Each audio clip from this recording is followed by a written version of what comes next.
Friends, एक interesting topic में लेके आया हूं आज आपके सामने में, eligibility criteria for data science. ये टॉपिक मैंने इसलिए चुना है क्योंकि surprisingly when ever you open up any social media nowadays, और कोई भी मतलब आप टीवी भी ओपन कीजिए, जहां पे भी देखे, तो आपको एक चीज बड़े प्रीडोमिनेटली आपको दिखाई देगी, वो है advertisement about the data science. हर जगह पे हर कोई डेटा साइंस पढ़ने को और पढ़ाने को ready. I am bit surprise, ऐसा क्यों हुआ? एक्चुअली मैं सरप्राइज भी नहीं हूं, क्योंकि मुझे ना वो ईरा याद आया 90s का, जब ओरेकल कॉर्पोरेशन ने Oracle RDBMS introduce kind of किया था हमारे एशिया की तरफ, मतलब इंडिया की तरफ। तब हर कोई ओरेकल पढ़ना चाहता था। वैसे हम लोगों को पुरानी आदत है, एक हम मतलब 90s की, और मैं उसके थोड़े से कुछ सालों के बाद की बात करूं तो आपको याद होगा कि हर कोई एक ऐसे एरा में जिया है जहां पे हर कोई डॉक्टर या इंजीनियर बनना चाहता था, और बाद में एक ट्रेंड आया MBA का, मतलब जो भी इंजीनियर इंसान बना हुआ है वो बाद में MBA भी करेगा। सो फ्रेंड्स, आपको नहीं लगता कि हम लोगों को एक थोड़ी सी आदत है कि एक ट्रेड कहीं पे भी हम जब देखते हैं तो हम लोग उसके पीछे दौड़ना शुरू कर देते हैं। देखो, वहां उसके पीछे जाने में, दौड़ने में, बाकी चीज करने में मुझे कोई ऑब्जेक्शन नहीं है। प्रॉब्लम वहां पर आता है कि हर कोई वो करना चाहता है, और उसका रीजन जो है, रीजन ये है क्योंकि हर कोई जॉब करना चाहता है, ठीक है, और अच्छी खासी सैलरी कमाना चाहता है, ठीक है। हर कोई उसमें करियर भी करना चाहता है, चाहे शॉर्ट टर्म ही सही। आजकल तो मैं लड़कों को देखता हूं तो वो शॉर्ट टर्म करियर के बारे में ज्यादा इंटरेस्टेड होते हैं, तो शॉर्ट टर्म ही सही लेकिन करियर करना चाहता है, ठीक। मुझे ऐसा कहना है कि आप थोड़ा सा अपना माइंड ओपन कीजिए, क्योंकि हर कोई आपको डेटा साइंस पढ़ाने के लिए तैयार है आजकल, और आप भी हर जगह से, इवन यूट्यूब से या बाकी और सोशल मीडिया से डेटा साइंस के बारे में बहुत सारी इंफॉर्मेशन है। मतलब कहीं कहीं तो ऐसा है कि आपको कुछ ही दिनों में वो डेटा साइंटिस्ट आपको बना देंगे। मतलब मैंने एक एडवर्टाइजमेंट देखी, 15 डेज का कोर्स है, आपको डेटा साइंटिस्ट आप बन जाएंगे। बन सकते हो, कोई प्रॉब्लम नहीं, 15 दिन क्या 15 घंटे में भी आप डेटा साइंटिस्ट बन सकते हो। अगर मैं on the top of that ये कहूं कि you are already a data scientist, तो पहले अपने आप को जाने कि क्या हम सच में अभी जो भी हम काम कर रहे हैं, क्या हम डेटा साइंटिस्ट है ऑलरेडी? कैसे पहचानोगे अपने आप को? Are you at present, at currently, आप जो कुछ काम कर रहे हो तो आप एक्चुअली डेटा साइंटिस्ट हो या नहीं हो? कैसे जानोगे? कैसे पहचानोगे अपने आप को? अगर आपका जो भी काम आप करते हो, वो करते समय कहीं आप लॉजिकल वे में आपका थिंकिंग अगर करते हो, ठीक है, काम करते समय ये नहीं कि मोनोटोनस तरीके से आप बस उसे किए जा रहे हो। चाहे कोई एक हाउसवाइफ है जो घर का काम अगर करती है, तो खाना बनाने का भी काम कर है, तो वो बनाते वक्त क्या मोनोटोनस तरीके से आप उसे कर रहे हो? कुछ इन्वेंशन आप कुछ सोचते हो, कुछ ऐसी प्रोसीजर आप सोचते हो कि जिससे आपका समय बचे, ओके, और फिर आप आने वाले कुछ दिनों की प्लानिंग करो। मैं खाना बनाने के बारे में बात कर रहा हूं, ठीक है। So don't consider that this is कोई एक छोटी सी चीज है, ऐसा नहीं है। दुनिया का सबसे बड़ा आर्ट है खाना बनाना। तो हाँ दोस्तों, मैं आर्ट की ही बात कर रहा हूं। डेटा साइंटिस्ट बनने का, एलिजिबिलिटी का सबसे बड़ा क्राइटेरिया होता है आप आर्टिस्ट होने चाहिए। अब आर्टिस्ट से मेरा मतलब ये नहीं है कि आप अच्छे पेंटर, सिंगर या डांसर और ये सब होना चाहिए, ये मेरा कहना नहीं है। अगर ये होता तो मैं कभी नहीं बन पाता। एनीवे, तो आर्टिस्ट से मेरा कहने का मतलब ये है कि आप किसी भी चीज को कितने डेप्थ से समझते हो। The person who can understand anything in the depth, when I say depth means what? Depth means, let's say you are not only thinking about the information which is provided for that particular area, no, you are going to let extract knowledge out of it. मैंने last और पिछले कुछ video में भी कहा था, आपको यह पता चलना चाहिए कि कोई भी काम अगर हो, ठीक है, तो उसको करने के, उसके बारे में सोचने के कई सारे तरीके होते हैं। तो friends, for me data scientist कोई भी बन सकता है। इनफैक्ट आप शायद खुद हो अभी भी। ऑन अ प्रैक्टिकल नोट, अगर आप अंडर ग्रेजुएट हो, तब भी आप डेटा साइंटिस्ट बन सकते हो। लेकिन जैसे मैंने अभी कहा, डेटा साइंटिस्ट अगर आपको बनना है तो पहला क्राइटेरिया है कि आप आर्टिस्ट होने चाहिए बाय ब्रेन। ठीक। दूसरा क्राइटेरिया है इस आर्ट को टेक्निकली कुछ चीजों का एक जोड़ देना। ठीक है, पैरेलली इसे टेक्निकली कोई चीजों के साथ जोड़ना बहुत ज्यादा जरूरी है, क्योंकि नाम क्या है इसका, डेटा साइंटिस्ट। ओके, तो मैं किसी भी चीज के बारे में डेप्थ तब सोचूंगा जब मेरे पास में उस चीज की इंफॉर्मेशन होगी, और जितनी डेप्थ इंफॉर्मेशन होगी उतना ही ज्यादा प्रिसाइजली मैं सोच पाऊंगा। दूसरा एक और, मैंने आर्ट इसलिए भी कहा था, देखो मेरे पास में मल्टीपल कस्टमर्स है, ठीक है, और मल्टीपल कस्टमर्स को मैं एक ही प्रोडक्ट नहीं सेल करूंगा। हाँ, आपका अगर कोई शॉप है, कोई होटल है, तो फाइन, आप एक ही प्रोडक्ट हर कस्टमर को आप सप्लाई करते हो, but in not at all in a case of a data scientist. As a data scientist, apologize, last video बीच में ही कहीं ब्रेक हो गया। ओके, सो हम लोग बात कर रहे थे कि आप एक ही तरह का क्राइटेरिया, एक ही तरीके से अपने हर कस्टमर को, चाहे वो एक ही तरह का बिजनेस चलाते हो, सर्व नहीं कर सकते। So the basic criteria for the data scientist is what, you should able to understand the need of your customer। तो जैसा मैं कह रहा था कि आप अगर नॉन टेक्निकल हो तो क्या आप डेटा साइंटिस्ट बन सकते हैं? Trust me friends, yes you can, आप बन सकते हो, even if you are a non technical person. बिल्कुल जरूरी नहीं है कि आपको टेक्निकली साउंड होने की इनिशियल लेवल पर जरूरत है। सबसे पहला बेस क्राइटेरिया, अगर ये क्राइटेरिया अगर आपके पास नहीं है तो आप डेटा साइंटिस्ट बनने के लिए जाइए ही मत। वो ये कि आप लॉजिकली या एनालिटिकली किसी चीज को कितना सोच सकते हो। एनालिटिकल का मतलब ये होता है, जैसे मैं डे टू डे मेरे लाइफ को जिस तरीके से जीता हूं, ठीक है, मतलब current status of my life, okay, and the past status of my life, if I calculate both of those things, I can easily predict my future. आपको ध्यान में आ रहा है मैं क्या कहना चाहता हूं? तो किसी भी इंसान का अगर आपको फ्यूचर जानना है कि ये इंसान आगे में क्या करेगा, कैसे करेगा, वगैरह वगैरह, अगर आपको जानना है तो सबसे अच्छा तरीका पता है क्या होता है? उस इंसान का थोड़ा पास्ट देखिए और एट प्रेजेंट वो क्या कर रहा है, उसका स्टेटस अभी क्या है फिलहाल, ये जान लीजिए, आपको फ्यूचर अपने आप पता चल जाएगा। Okay, so friends, if you want to become a data scientist, आप इसी तरीके से एनालिसिस करना अगर आपको आता है तो आप बिल्कुल डेटा साइंटिस्ट बन सकते हो। और जैसे मैंने कहा था, हाँ, टेक्निकली कुछ चीजें उसमें करना बहुत बहुत और बहुत ज्यादा जरूरी है, क्योंकि ऐसे बोल के नहीं होगा। जैसे मैंने अभी कहा था कि कोई भी बन सकता, फाइन, बन कोई भी सकता है, लेकिन अब उसके लिए मुझे एग्जैक्टली करना क्या क्या पड़ेगा। तो ऑब्वियसली मेरे पास में इंफॉर्मेशन होनी चाहिए। जिस तरह से मैंने रिटेल कस्टमर की बात की थी, तो मुझे रिटेल का बिजनेस किस तरह से चलता है वो मालूम होना बहुत ज्यादा जरूरी है। वो कैसे मालूम होगा? कुछ लोग कहेंगे एक्सपीरियंस से मालूम होगा। मैंने कुछ लोगों के वीडियोस में ये भी सुना था कि do as much as project you can. बात ठीक है, बात गलत नहीं है, लेकिन आप प्रोजेक्ट कितने मर्जी आए उतना ही कर लीजिए, ठीक है, पढ़ जितना मर्जी आए उतना कर लीजिए।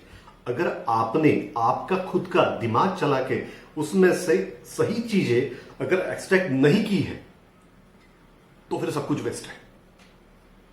तो इसलिए बहुत ज्यादा जरूरी है कि पहले समझिए कि आप नंबर ऑफ प्रोजेक्ट्स कीजिए, प्रॉब्लम नहीं है। नंबर ऑफ प्रोजेक्ट करने से आपको थोड़े वेरिएशंस पता चलेगा, लेकिन out of each and every project आप समझेंगे क्या। जैसे मैंने अभी रिटेल का वापस एक एग्जांपल लेता हूं, मुझे कैसे पता चलेगा कि रिटेल का बिजनेस किस तरह से चलता है? मैं शायद फ्रेशर हूं, मुझे तो पता नहीं है कि रिटेल का बिजनेस किस तरह से चलता है, तो मैं कैसे पहचानूंगा? बहुत सिंपल चीज है, आप चाहे फ्रेशर हो, आप फ्रेशर किस चीज में हो पता है? आप फ्रेशर जॉब के मामले में हो, आप फ्रेशर शायद किसी पर्टिकुलर वर्क एक्सपीरियंस के मामले में हो, लेकिन आप कम से कम 20-22 साल के तो हो, ठीक है, मिनिमम में, ठीक। तो इस 20-22 साल में कई बार आप शॉप में गए होगे, आपने चीजें परचेस की होगी, आपने बहुत सारी चीजें परचेस भी की होगी और बहुत सारी स्पेंड भी किया होगा पैसा, ठीक है ना, यहां वहां बाकी चीजों में। तो आपके आसपास, आपके सब तरफ आपने इस तरह के बिजनेसेस जरूर देखे होंगे। नाउ थिंक अबाउट इट, ठीक है, कि ये बिजनेस किस तरह से चलता होगा। डेफिनेटली ये प्रॉफिट में चलता है, तभी तो इतने दिनों से चला आ रहा है। तो थिंक अबाउट इट। जैसे मैं आपको एक फूड चेन के बारे में बताता हूं, हल्दीराम, ठीक है, ये इंडिया का एक बहुत बड़ा फूड चेन है। आपको क्या लगता है ये किस तरह से चलता होगा? ठीक है, ये ऑर्गेनाइज तरीके से ये लोग चलाते हैं। तो डेफिनेटली इनका एक सेल्स का क्राइटेरिया होता है, इनका परचेस का क्राइटेरिया होता है, इनका स्टोरेज का कुछ क्राइटेरिया होता है, फूड प्रोसेसिंग का कुछ क्राइटेरिया होता है। ठीक है, फिर इंप्लॉयज को रखने का क्राइटेरिया। थिंक अबाउट इट कि ये किस तरीके से सारी चीजों को टैकल करते हैं, एंड अबव ऑल फाइनेंस को किस तरीके से हैंडल करते हैं, सो दैट ये आपने बिजनेस में से प्रॉफिट निकाल सकते हैं। आप अगर ये एक स्केलेटन बना भी सकते हो, या फिर on the top of that आपके आसपास में जो भी आपके शॉपकीपर्स है, लोकल जो भी आपके shop, yes, so what I was saying कि just communicate with the peoples who are already been in the business. तो आपके आसपास के जितने भी शॉपकीपर्स हैं उनसे थोड़ी आपकी दोस्ती तो होगी, जरूर होगी। आप उन्हें जाके पूछिए कि आपका बिजनेस किस तरीके से करते हो, आप कौन से बुक्स मेंटेन करते हो, आपको कैसे पता चलता है कि कोई पर्टिकुलर प्रोडक्ट आपको परचेस करना है अभी, and so on other things as well. Okay, एक और चीज आपने करके देखनी चाहिए अगर आपको डेटा साइंटिस्ट बनना है, तो वेरी बेसिक थिंग्स अगर आप इसे ट्राई करें तो देखिए, आप डे टू डे एक्सपेंसेस करते होंगे आपके, करेक्ट है? डे टू डे एक्सपेंसेस में can you do one thing कि आपका डेली जो भी एक्सपेंसेस होता है, ठीक है, आप उससे नोट करके चलिए। एक माइक्रोसॉफ्ट एक्सेल जो है आप उससे यूज कर सकते हो उसे नोट करने के लिए, मतलब डेट एंड टाइमिंग एंड किस चीज पे आपने खर्चा किया और कितना खर्चा किया, ठीक है, और किस मोड में किया, क्रेडिट कार्ड, कैश या फिर डेबिट कार्ड, व्हाटएवर, जीमेल से पे किया, पेटीएम या किसी भी तरीके से, वो आप लिखते चले जाइए पूरे दिन भर का। ट्रस्ट मी, एक महीने के बाद में आपके पास में एक डेटाबेस क्रिएट हो जाएगा, एक data, not database actually, but एक डेटा क्रिएट हो जाएगा। अगर आप इस डेटा को बाद में अगर देखते हो तो देखने के बाद में आपको यह पता चलना चाहिए कि ऐसा कौन सा एरिया है जहां पे आपने सबसे ज्यादा खर्चा किया है, ऐसा कौन सा एरिया है जहां पे आपने अननेसेसरीली ज्यादा खर्चा किया है, ऐसा कौन सा एरिया है जहां पे आपका खर्चा बिल्कुल जायज था, उसमें कोई प्रॉब्लम नहीं थी। On the top of that Microsoft Excel आपको एक फैसिलिटी और देता है, वो ये है कि इसी आपके इस डेटा का, ये इसी एनालिसिस का आपको एक ग्राफिकल चार्ट निकाल के देता है। एक्सेल में वो अरेंजमेंट है, आप चाहिए तो पाई चार्ट्स या फिर बार चार्ट या और भी तरह के चार्ट्स एक्सेल में आप निकाल के देख सकते हो। So what ever the data you collected from last 30 days और more than that may be, okay, you can convert that data into graph, graphical presentation आप इसका बना सकते हो, दे सकते हो। तो ये अगर मैं इसे कहूं कि this is nothing but a type of a visualization है, आपको पता चल जाएगा कि मैंने पिछले एक महीने में किस तरीके से खर्चा किया। उसी तरीके से आप अपने पढ़ाई का वीडियो बना सकते हो, उसी तरीके से आपने अगर जिंदगी में कोई गोल सेट किया है, उस गोल से रिलेटेड, जैसे हेल्थ से रिलेटेड कोई गोल सेट किया है या बाकी भी, आप बस उसे एक्सेल में लिखते जाइए और एक पर्टिकुलर टाइम सेट के बाद में, टाइम पीरियड के बाद में, do one thing, just analyse that complete with the help of graphics. तो फ्रेंड्स, अभी जो मैंने आपसे कहा उसके लिए मैंने सबसे पहले क्या कहा था कि पहले डेटा कलेक्ट कीजिए, ठीक है। तो वैसे ही डेटा साइंटिस्ट का रोल पहला तो क्या होगा, कुछ वैलिड डेटा उन्होंने कलेक्ट करना चाहिए। मैंने इसलिए वैलिड डेटा कहा क्योंकि डेटा तो बहुत ज्यादा होता है, अगर आप देखने जाओ तो हर तरह का डेटा होता है। तो मुझे तो क्या करते आना चाहिए, मुझे तो मेरे कस्टमर से रिलेटेड जो डेटा है, that data is a valid data for me. So what I am able to do, I am able to filter the other part of the data which is really not required. तो मेरे customer के लिए कौन सा ऐसा data है, ठीक है, जो मुझे ऐसा लगता है कि जो वैलिड है, तो मुझे वो फिल्ट्रेशन की प्रोसेस आनी चाहिए। यहां पे टेक्निकल चीज आएगी। सेकंड ये आएगा कि ये सब डेटा मुझे मिलेगा कहां से। So there are lots of data source जहां से आपको डेटा मिल सकता है, लेकिन वो जो भी डेटा मिलेगा वो रॉ होगा, इजंट इट? वो रॉ डेटा आपको जब भी मिलेगा आपको उसे प्रोसेस करना होगा। You may not directly involve in to that complete process जब रॉ डेटा को आप एक पर्टिकुलर फॉर्मेट में कन्वर्ट करें, but you must be aware how exactly it get converted. Yes, I am talking about the ETL, I am talking about the business warehouse, I am talking about the business intelligence, and above all I am talking about the databases including the big data as well. Okay, मैं ये नहीं बिल्कुल कह रहा हूं कि आपको इन सब चीजों का बहुत डेप्थ तक नॉलेज होना चाहिए, लेकिन यू शुड बी अवेयर कि ये सारे मेरे सोर्सेस है, ये सारे मेरे बैकबोन्स है डेटा साइंटिस्ट अगर मुझे बनना है तो ये सब जगह से मैं मेरे कस्टमर के लिए डेटा कलेक्ट करता हूं और कलेक्ट करने के बाद में मैं विजुअलाइजेशन के और बाकी सारी टेक्निक की और बाकी सारी टूल्स से ये सब डेटा को मैं एनालाइज करके मैं अप्रोप्रिएट तरीके से मेरे कस्टमर के बिजनेस के प्रिडिक्शन के लिए उसे मैं यूज करूंगा। तो फ्रेंड्स, अगर आपको डेटा साइंटिस्ट बनना है तो आपको सबसे पहले नॉन टेक्निकल तरीके से क्या सीखना चाहिए। तो मेरा यह कहना है कि पहले आपको सोचना सीखना पड़ेगा फॉर पर्टिकुलर बिजनेस, वो किस तरह से चलता है, उसको एनालिसिस हम किस तरह से करेंगे, ये सोचना सीखने की जरूरत है फर्स्ट। सेकंड आपको टेक्निकल चीजें सीखनी ही पड़ेगी। ठीक है, मेरा टेक्निकल चीजों से कहने का मतलब ये है कि आपको ये पता चलना चाहिए कि स्टैटिस्टिक्स क्या होते हैं, आपको ये पता चलना चाहिए कि ईटीएल किस तरह से काम करता है, इंफॉर्मेटिका और बाकी चीजें, बीआई टूल्स किस तरीके से काम करते हैं, आपको ओरेकल, टेराडेटा, ये सब कैसे काम करते हैं ये पता चलना चाहिए। आपको पता चलना चाहिए कि बिग डेटा किस तरह से काम करता है, एंड अबव ऑल क्लाउड इन सबको कैसे सपोर्ट करता है, how the cloud is going to help for the availability.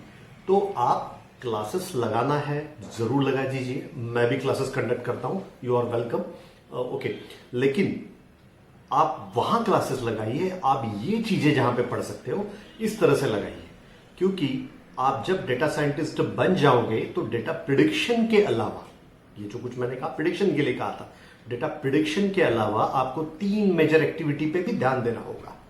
वो एक्टिविटी है monitoring of your reports and data, then troubleshooting of your system or maybe any jobs, okay, then the performance tuning, तीसरा and major and very important part, इन 3 चीजों पे भी आपको बाद में ध्यान देना होगा।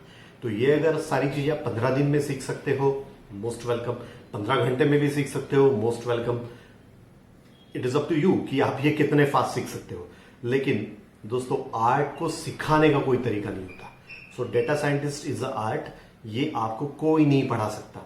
आपको मैं या कोई और टीचर सिर्फ इसमें गाइडेंस दे सकते हैं। How friends, eligibility for the data scientist and to become a data scientist is what your visualization technique process, आपका art, and then the technical knowledge behind it. जैसे मैं कह रहा था कि आपका क्लाउड के बारे में, आपका in that way, let's say आपके डेटाबेस के बारे में, आपका बिग डेटा के बारे में, इन सब चीजों का इंफॉर्मेशन आपके पास में अगर है, मैं फिर से ये कह रहा हूं कि इसमें डिप में इंफॉर्मेशन नहीं है, डेप्थ में नहीं है, तभी चलेगा, but you should be aware how to let's say extract the reports and how to let's say go ahead with that. Okay, फिर भी मेरे दोस्तों, मैं आपको आने मेरे वीडियोस में इस आर्ट के बारे में, इस वंडरफुल आर्ट के बारे में जरूर बहुत सारी और भी चीजें शेयर करूंगा। Thank you very much. जय हिंद।